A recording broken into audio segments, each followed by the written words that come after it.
স্থানত ককলাবাৰীত আহি ইয়াত বিভিন্ন সপোন দেখুৱাইছিল ককলাবাৰী ৰাইজক। তেওঁ ইয়াত জয় হোৱাৰ পিছত তেওঁ ইয়াৰ বাসিন্দা হ'ব বুলি কৈছিল। ককলাবাৰী ৰাইজৰ অভাৱ অভিযোগ সমূলি 3 মাহৰ পাছত BTC চৰকাৰ গঠন কৰাৰ পিছত 3 মাহৰ পাছত তেওঁ সমূলি সমাধান কৰি দিম বুলি প্ৰতিশ্ৰুতি দিছিল। আৰু 18 মাহ পাৰ হৈ গ'ল, ককলাবাৰীত উন্নয়নৰ নামত 1% এতিয়ালৈকে ককলাবাৰী ৰাইজক দেখুৱাব পৰা নাই। তেওঁ কৈ আছে হাগ্ৰামা মহিলা ডাঙৰীয়া 17 বছৰ একো নকৰিলে। ককলাবাৰীত য'ত কেম্পেইনিং কৰি আছে প্ৰমোদ বড়ো ডাঙৰীয়াই, হাগ্ৰামা মহিলা ডাঙৰীয়া BPF চৰকাৰে বনাই দিয়া ৰাস্তাৰ ওপৰেদি গৈ তেওঁ আজি ৰাইজক মিছা কথা কৈ আছে। 18 মাহ পাৰ হৈ গ'ল, ককলাবাৰীৰ উন্নয়ন নকৰিলে। আৰু ককলাবাৰীক প্ৰতিশ্ৰুতি দিয়া এই প্ৰমোদ বড়ো ডাঙৰীয়াই আজি তামোলপুৰলৈ উৰা মাৰি গ'ল, ককলাবাৰীক নিথৰুৱা কৰি দিলে।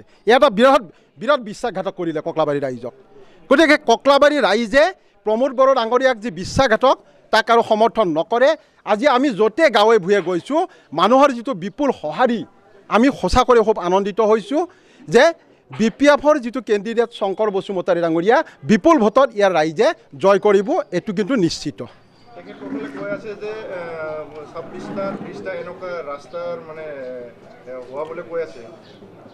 এতিয়ালৈকে প্ৰমোদ বড়োই এটাও ৰাস্তা দেখুৱাব পৰা নাই। অলপতে মই আমাৰ বিৰোধী দলপতি ডেৰহাছাৰ ডাঙৰীয়াই মোক নিমন্ত্ৰণ জনাইছিল। মই এছেম্বলিত BTCৰ এছেম্বলিত তাত আছিলোঁ উপস্থিত। আমাৰ বিধায়ক আমাৰ MCLA সকলে প্ৰশ্ন কৰাত তেওঁলোকে উত্তৰ দিছে যে 2021 আৰু 2021 তেওঁলোকে মাত্ৰ 5 কিলোমিটাৰ ৰাস্তা নিৰ্মাণ কৰিছে।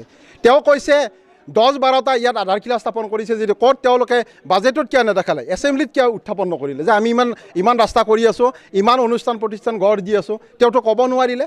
গতিকে প্ৰমোদ বড়ো সাংঘাতিক এটা মিছলীয়া, বড়ো জাতিক বিপদগামী কৰিলে, বড়ো জাতিক গেদ্দাৰ কৰিলে, বিশ্বাসঘাতক কৰিলে। অসমীয়া জাতিক তেওঁ কেতিয়াও অন্তৰত নলয়, জেনেৰেল মানুহক কেতিয়াও অন্তৰত প্ৰমোদ বড়োৱে ল'ব নোৱাৰে। একো উন্নয়ন হোৱা নাই। যিখিনি উন্নয়ন কৰিছে হাগ্ৰামা মহিলা ডাঙৰীয়াই উন্নয়ন কৰিছে। ককলাবাৰী ৰাইজে ক'ব, আজি মই কোৱা কথা নহয়, ককলাবাৰী ৰাইজে ক'ব ৰাস্তা ঘাট যদি পাইছে BPF চৰকাৰৰ কাৰণে পাইছে, অনুষ্ঠান প্ৰতিষ্ঠান যদি পাইছে BPF চৰকাৰৰ কাৰণে পাইছে। আজি আমাক ৰাইজে আঁকোৱালি লৈছে, BPF চৰকাৰৰ কাৰণে পাইছোঁ। আৰু এটা বৃহৎ অভিযোগ দিছে যে BPF দলে আমি যিটো কৰি থৈ গৈছিলোঁ, যিবিলাকৰ ID নাম্বাৰ নাছিল, যি প্ৰধানমন্ত্ৰী আৱাস যোজনা, যিবিলাক আমাৰ দাবীৰ কাৰণে BPF চৰকাৰৰ সেই সৌখিদিনাৰ দাবীৰ কাৰণে এই আৱাস গৃহবিলাক এতিয়া আহিল, তেওঁলোকে আজি যি তাতো দুৰ্নীতি কৰিব গৈ আছে, আমি ইলেকশ্যনৰ পাছতে গোটেই ৰাইজক ফাদিল কৰি দিম। এইবিলাক একো উন্নয়ন হোৱা নাই। আপোনালোকে সাংবাদিক বন্ধুসকলক অনুৰোধ কৰিছোঁ যে যদি ক'ৰবাত যদি ফিটা কাটা আছে, তাতে হাগ্ৰামা মহিলা ডাঙৰীয়াৰ নাম আছে, থানেশ্বৰ বসুমতাৰী MLAৰ নাম আছে, আমাৰ EMGMৰ নাম আছে।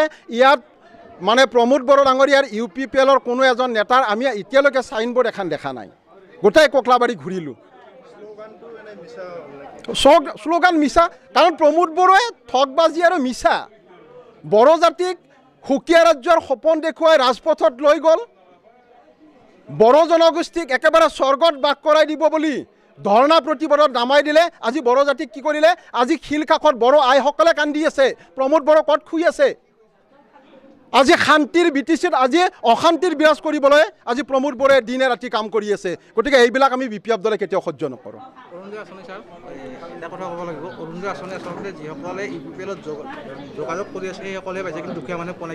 অৰুণোদয় আঁচনি কাৰোবাৰ যদি UPPLৰ মেম্বাৰ, তেওঁলোকৰ ঘৰত 2-3টা পাইছে।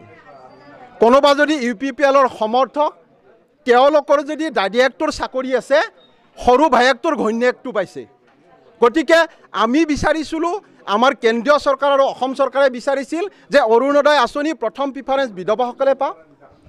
প্ৰথম প্ৰিফাৰেঞ্চ যিসকল মানে বিবাহ বিচ্ছেদ হৈছে, তেওঁলোকে সেই মাকৰ ঘৰত আছে, তেওঁলোকে পাওক। তেওঁলোকে এইবিলাক বিচাৰ নকৰে, তেওঁলোকে বিধৱা বিচাৰি নাপায়। প্ৰমোদ বড়ো ডাঙৰীয়াই আমি ৰাস্তাৰে গ'লে তেওঁলোকৰ কিমানটা কনভয় যে লগ পাওঁ, প্ৰতিটো কনভয়ত 10-15খন গাড়ী। গতিকে ইমান খৰচ কৰিবলৈ তেওঁ পইচা ক'ত পালে? আমিও পাৱাৰত, আমি 17 বছৰ পাৱাৰ লৈ আহিছোঁ BPF দলে।